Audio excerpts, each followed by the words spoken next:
happens once a year, but never like this before. Easy Living Interiors winter sale is here with our biggest savings ever in store. Imagine a new sofa there, a velvet armchair, an extended dining set, a designer bedroom look, a home office nook, thanks to our best Easy Living sale yet. For style inspiration and expert advice, don't miss the Easy Living Interiors winter sale. Shop online and in-store now. Easy Living Interiors, Cork, Waterford, Navan, Naas, Sandyford, Drogheda and Wexford. Sale now on. In 2021, Volkswagen's ID3 and ID4 were Ireland's best-selling all-electric cars. But leadership means more than being number one. It means you have trust and confidence in us to make a difference. Trust in us to create all-electric cars with zero driving emissions. And confidence that our all-electric cars help deliver a better future. That's Volkswagen all-electric leadership. This is just the start. Volkswagen. Best-selling all-electric cars last year. Claim applies to January to November 2021. The Tile Style 40th anniversary sale is now on, and we're celebrating with 40% off all in-stock top brand tiles, even porcelanosa. Huge savings on bathrooms, kitchens and wood flooring in stock now. Help us celebrate 40 years at Europe's largest tile, kitchen, wood and bathroom showroom in the Tile Style 40th anniversary sale. Shop in store at Ballymount or at tilestyle.ie. Football on Off the Ball. With Sky. Watch every single live Premier League game on Sky Sports, BT Sport and Premier Sports. Just about to go full time at Stamford Bridge. Chelsea 2, Spurs 0. Havertz and an own goal from Ben Davies doing the damage for Chelsea this evening. This is just a first leg of their EFL Cup semi-final, so second leg to come, but a very healthy lead to take to the Tottenham Hotspur Stadium. We're going to turn to events at Newcastle, which are never dull, and especially so this season. Very happy to bring in Chris Waugh of The Athletic, who covers North East football, namely Newcastle. Chris, great to have you on. Thank you very much for having me. Been an interesting year so far. I'd say you've been kept going. Yes, it's been a very, very busy season so far. Very strange season. I mean, on the pitch, Newcastle United have been pretty woeful and obviously have only won one game. But off the field, there's been the massive takeover, the ownership change, and it's gone from sort of 14 years of unrelenting negativity to suddenly there's sort of this unrelenting positivity, despite the fact that on the pitch Newcastle United are in significant trouble. So when you say positivity, the objections to the Saudi takeover I think are well documented at this stage, and the arguments against a takeover have been well made by many people, so we don't need necessarily to rehash them. What's the atmosphere like in the city though? Have any of those arguments landed, or are there any conscientious absentees from St James's Park of late? There have been, and yeah, there are some fans who say they won't come back as long as the current ownership are in place, but at least anecdotally that seems to be a minority of supporters, and there were a lot more supporters who stayed away when Mike Ashley was in charge, certainly towards the last few years of his 14-year ownership. And largely the atmosphere around St James's Park has been one of optimism, of one of believing that better times are ahead in terms of how the football club will be run and the potential footballing success of the club, rather than just striving to be 17th every season and just keep ticking over, is the term that Steve Bruce used. Basically, there's ambitions to progress the club and move forward. So most fans have embraced that. And yes, there are the negative elements to this, and that they aren't going to go away, and they're going to repeatedly be brought up, and understandably and rightly so in many ways. But I think a lot of supporters either aren't bothered about that. They see football as being separate from that, or they feel they can disconnect from it, and really they're focusing on the football element of this. And as things stand, even though Newcastle are struggling on the pitch and are among the favourites to go down this season, off the field things are starting to look up, and really there seems to be a plan for how Newcastle can progress and get better over the course of the next few years. It seemed, looking in from the outside, and like most people, I'm just looking through the prism of the internet and the media at large, but it seemed in those initial days and weeks after the takeover that almost the fans took on some kind of a siege mentality. The woke media are trying to shame us here, and so we're going to not just argue back, we're actually going to celebrate, and we're going to throw on the tea towels over our head and almost revel in it. I'm not sure that's necessarily a fair characterization of what happened. I don't think it was that was the fighting back against that. It was a minority of supporters and who did do things like that, who did wear tea-tails or did have Saudi flags, and I felt very uncomfortable witnessing that. But I don't think that was the vast majority of supporters. I think that there's nuance to all of this. I do think a lot of supporters did feel that they were being singled out by other elements of the media. I do think that there is Newcastle fans feel they've been ignored for a long period of time from externally when they had an owner previously who they wanted rid of and were unable to get rid of, and yet then suddenly they have new owners. They had no actual say in the transaction of the ownership change, but they have new owners, and all of a sudden it felt like they were being condemned externally for welcoming these owners when they hadn't had any say in the previous owner. They didn't have any say in this owner. And I do think some of the characterization of supporters has been unfair. Yes, there has been celebration, but I think a lot of the celebration is A, because Mike Ashley has gone, which a lot of supporters didn't think was going to happen, and B, what might happen with the football club in terms of the footballing side of this. The other elements, some supporters don't want to engage with those. They don't believe they are associated with football. I don't personally feel like that. I do feel uncomfortable in many ways with it. It still hasn't necessarily sunk in with me exactly how I feel about it, but I also don't think football supporters who celebrate the fact that their club may have a positive future should be frowned upon, as I think there have been in certain quarters. I do think there is a nuance to this, and I think that you have to see it from a lot of different sides. Yeah. I mean, I don't know to what extent they were frowned upon. The move has absolutely been frowned upon, and I think the wearing of the tea-towels and revelling in it all was a bit silly, to put it kindly. But I think when it comes to the objections around the PIF, I mean, it's fairly obvious, isn't it, why this is awful? It is fairly obvious. There's no nuance there, I would have said, no? No, there isn't, but I don't think it's fair to say that you saw the pictures and externally you've seen on the internet, but that wasn't the vast majority. There's 52,000 people go to that stadium, but there's far more supporters than that. There was maybe hundreds, thousands of people, but not tens of thousands of the majority of supporters who did that. I don't think it's fair to suggest that was all of Newcastle. And a lot of other Newcastle fans look at that and saw that as embarrassing, and also saw it as bringing down the club's image and the club's name. So I don't think it's fair to suggest for all them. But yet there are all those issues around it, and they are rightly being highlighted and have been highlighted over and over again. But it's also not Newcastle supporters' fault on that, and by that I'm talking about the wider support base, not those ones who turned up with the tea-towels and decided. Newcastle supporters, as I said, they didn't have a say in this transaction. I will caveat that by saying that basically every single poll that we've seen, the vast majority of supporters have backed this takeover. That is well documented and that is out there. But equally, I don't think that is. I don't think that the supporters should be judged again for that necessarily. It's a very complicated situation. That you look at other clubs across Europe, that doesn't make it right that it's Newcastle United. But equally, if Saudi Arabia hadn't bought Newcastle United, I think they would have bought somebody else, and that is more of a failing of the system. The Premier League, having delayed it for 18 months, eventually let it pass. That was a ridiculous situation where it went on for 18 months anyway, and where nothing really happened, and the club was just drifting along, and Newcastle supporters weren't given any information about what was happening there. And then it was the Premier League and the government essentially who allowed this to go ahead. So they are the ones who permitted this transaction, and therefore Newcastle now are 80% owned by PIF, whether supporters like that or not. Yeah. I mean, I think it's nuanced in the sense that Newcastle supporters are living in a country which deals with the Saudi Arabian authorities on various fronts. And as you said, the Premier League allowed this deal to go through. So for it to fall on supporters to suddenly be the moral conscience of government and the Premier League is a bit much of an ask. So I get that.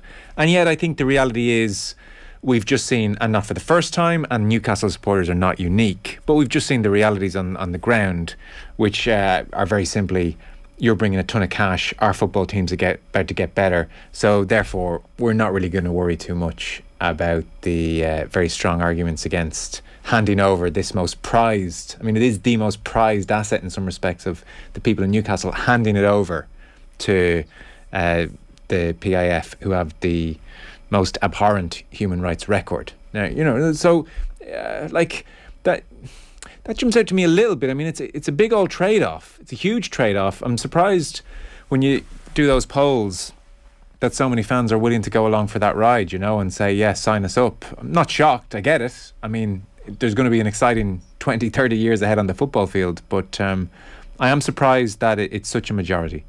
Yeah, and I can see exactly where you come from, but the problem is, what is the alternative for Newcastle United fans? They had 14 years of an owner who they wanted rid of and would have taken basically any other owner, weren't able to get rid of him, and then the only takeover that was on the table was this, and so so those polls may be skewed in that sense. I don't know, because we haven't got an alternative. Yeah, is Mike Ashley not better than the Saudis in this instance?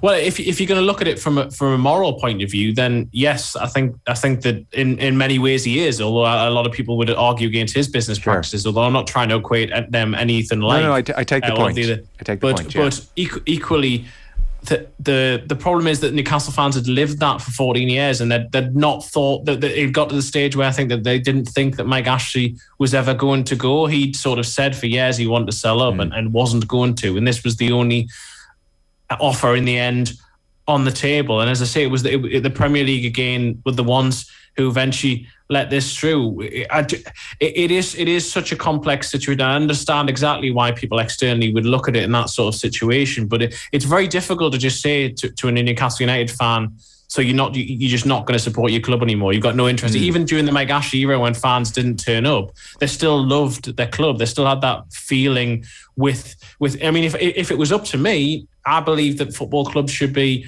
social institutions. I believe that should belong to the city and belong to supporters. But that is me living in an idealistic world, and unfortunately, we don't live in an idealistic world. And capitalism, ultra capitalism, is what is in football now. And what we've seen over the course of the last 15, 20 years. First, you had Roman Abramovich coming in. You had the Man City situation. You've had PSG.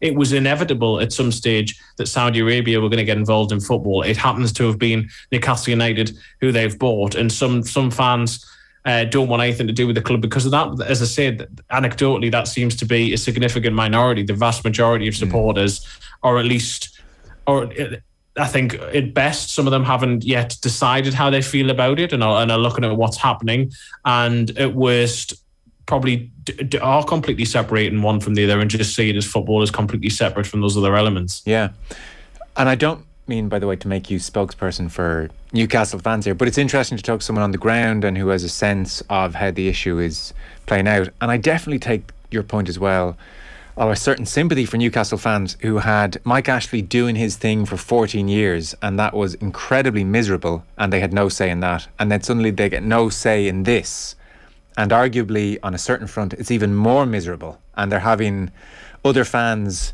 sing to them in stadiums about the death of Khashoggi and various other abhorrent abuses, and for them to suddenly be associated with that is deeply unfair. But then the thing that's also associated with that for them is this club that they've loved probably for generations, and they're not suddenly going to abandon Newcastle realistically, and it's all very murky. And hell, it's exactly why certain people are attracted to taking over football clubs and institutions like this. And you go on Twitter and you'll see Newcastle fans defending the Saudis, and I mean, how some lad in Newcastle find himself on Twitter defending the Saudi royal family, I'm not quite sure, but that's the pull of the club, and that's where they find themselves.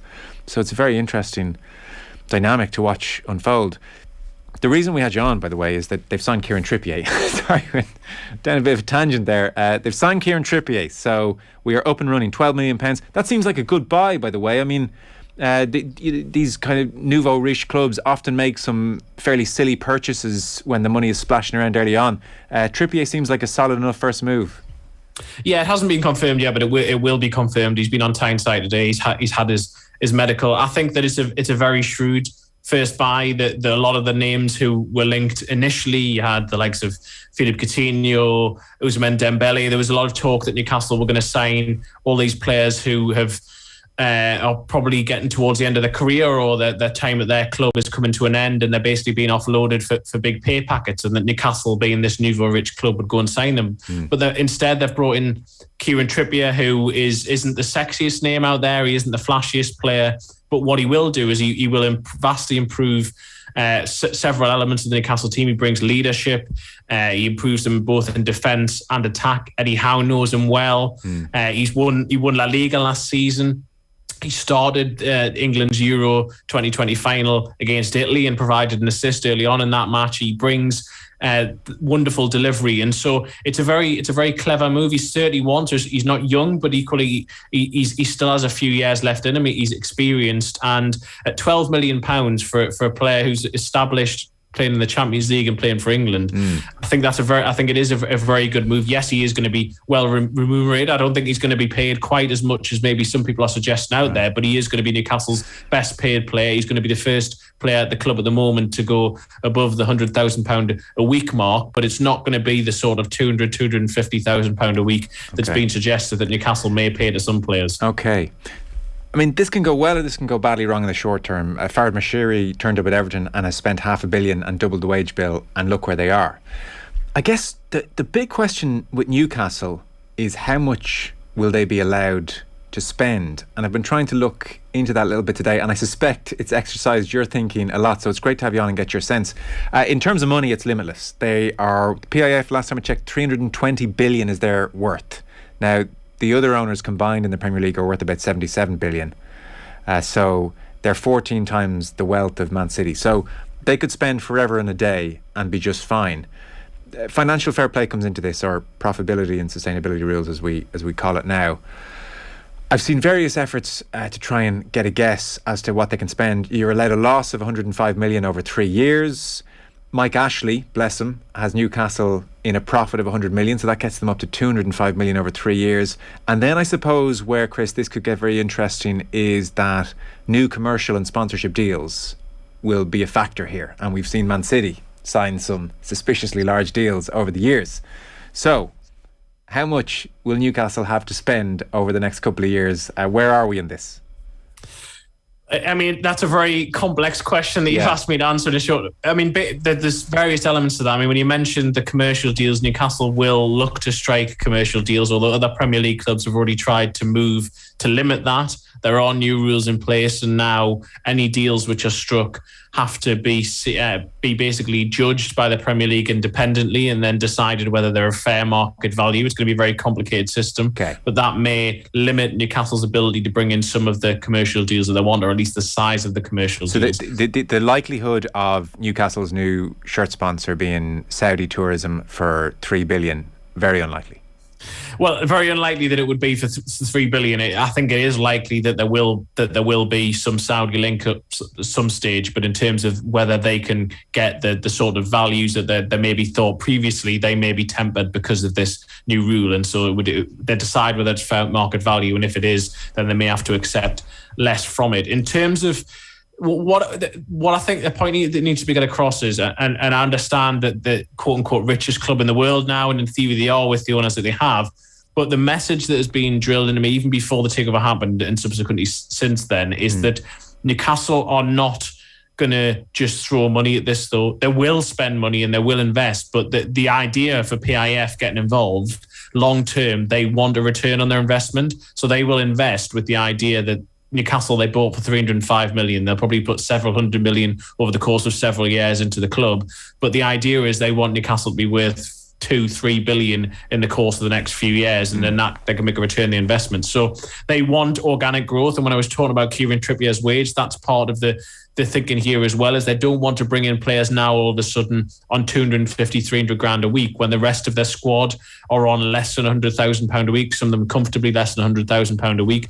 They need to increase their revenues to be able to justify that. So that means A, getting those commercial deals, B, getting into the Champions League every season. Once you do that, then suddenly your revenues increase significantly. So my short answer to, after rambling for a little bit to your question, is that this month I do expect them to spend somewhere between 50 and 100 million over the course of the next few years. I think you can times that probably by 4 or 5, but I don't think it's just going to be the case that you're going to see them spending £200 million every single transfer window over the course of the next 6 years. It's not going to be that way. They don't see that as being sustainable. That's not how they want to build the club. They want to spend, but they want to spend wisely. And I think that's why you have Trippier. Trippier is not that sort of marquee sign you'd necessarily expect. And I think a lot of the players that they will try and sign this month and over the course of the next couple of years will be players from Europe who are towards the start of their career, maybe in their early 20s, who eventually have sell-on value themselves, or who can grow into becoming the £150 million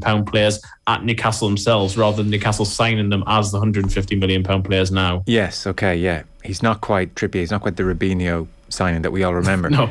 So names I'm seeing briefly, because I do want to ask you about survival this season before you go. I'm seeing Lucas Digne from Everton in a big way. Tarkowski from Burnley. I've seen they've had a bid for a Sven Botman rejected from Lille, Dutch centre-back, 21 years of age. And then the intriguing one is Aubameyang at Arsenal, some kind of loan move for him. I've seen them, they've been linked to 3 other Arsenal players as well, Nketiah, Elneny and Rob Holding, but the Aubameyang one catches the eye, I suppose. What's your sense? Who are the likely names, do you think, Chris, over the next couple of weeks? Well, I've been linked to, I think, just about everyone in Europe over the course of the last 3 months. But Aubameyang, I think, I'm told, is unlikely. I wouldn't rule anything out. Nothing I would rule out completely. But again, because of that wage issue, I mean, he's on, I think, on the best part of 300 grand a week, and Newcastle are not going to pay that sort of money. So I think Aubameyang's unlikely. Sven Botman is the top target, the top centre-back target. He's who they would like. Okay. It's going to be a difficult deal to conclude because I think Lille are playing hardball with them. But he is someone who they would like, again, 21 years of age, someone who would probably cost 30 or 40 million now, but the hope would increase exponentially in value. They definitely want centre-backs, so that is the priority now, having secured Trippier. They want centre-backs, they want a midfielder, they need a striker because Callum Wilson's injured. In terms of the other names you mentioned, James Tarkowski is somebody they like, but I think it's unlikely. Burnley are unlikely to sell, and he's not Newcastle's top target this month.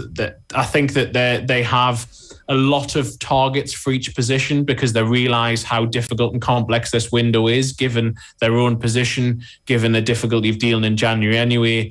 There are also, you speak to agents or clubs, and basically there's one price for other clubs and there's another price for Newcastle United because they're seen as being this mega rich sort of club. So they're having to be flexible is the word that keeps coming back to me, that they have to basically move from one target to another and realise that they're not going to get all of the necessarily the top priority targets they want, and they're going to have to move here and there. So I don't know exactly who they're going to end the window with. You mentioned Digne as well. Sorry, Lucas Digne is also a player that they like, but at the minute it sounds like he himself is not overly keen on that move. So I think they're going to look elsewhere. And left back's not necessarily the priority now. Centre back's the next priority position. Okay, very interesting. You're watching Newcastle week in, week out. I think a lot of us, who aren't necessarily may have seen the Manchester United game over the festive period, and they were outstanding in many respects and should have won that game. And Joe Linton was reborn as a midfielder for most of us. Previous to that, under Eddie Howe, it was a tough fixture run in fairness, but Man City 4-0, Liverpool 3-1, Leicester 4-0. There was the 1-0 win against Burnley, the draw with Norwich, then they lost 2-0 to Arsenal and a draw with Brentford. So it's far from inspiring on the basis of results. What are your... I'm going to have to see the next few weeks play out, obviously, but what are your levels of optimism about staying up? I kind of thought that's why they might go for the Aubameyang as opposed to the 21-year-old centre back. Let's just stay in the Premier League. We don't want a wasted year down in the Championship.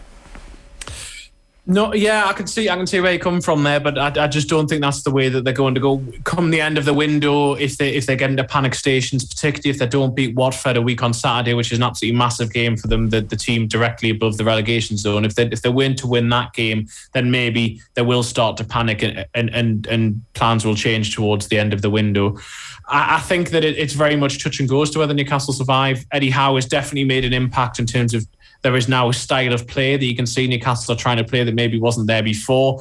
That they are more offensively creating more opportunities or clearly having more of a structure in that sense, but they just concede far too many goals, and they did before, and they have done under Eddie Howe. They conceded 80 in 2021, which was the most ever by a Premier League side in a calendar year. They've conceded 42 this Premier League season already. That's why they need centre-backs. Until they sort out the defensive issues, I think they are really going to struggle. And the Premier League table's not looking kind at the moment. 4 teams that could adrift, and you could argue there might be 3 from those 4 who go down, which is the same situation Newcastle faced in 2015-16, and Sunderland survived at their expense. So other teams may still get dragged back into it, but Newcastle need to win, and they need to win soon, because their run in towards the end of the season is very difficult. As I said, that Watford game a week on Saturday, which they're targeting, and then they also travel to Leeds the weekend after. And ideally, they need at least 4 points from those matches. They've wasted too many opportunities, home games against teams in and around them.